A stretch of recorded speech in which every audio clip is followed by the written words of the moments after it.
In this video, I'm going to show you how to activate Soda PDF. If you find this video helpful, please consider to like this video and subscribe to my channel. In saying that, let's just jump straight into the video. Okay, so the best way to do this is to open up Soda PDF on your PC or laptop. So if you haven't downloaded and installed it, go ahead and download and install. Then from here, once you've opened up for the first time, you will need to log in. So log into your account. Now, after logging in, you're going to notice a Activate Now button on the top right hand corner of the page.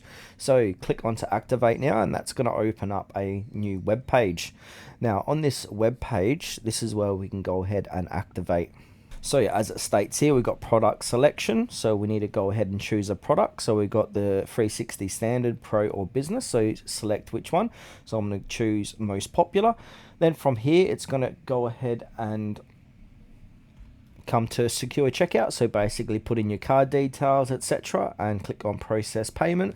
Then on the next bit, it's going to have activation. That's where we're going to activate Soda PDF.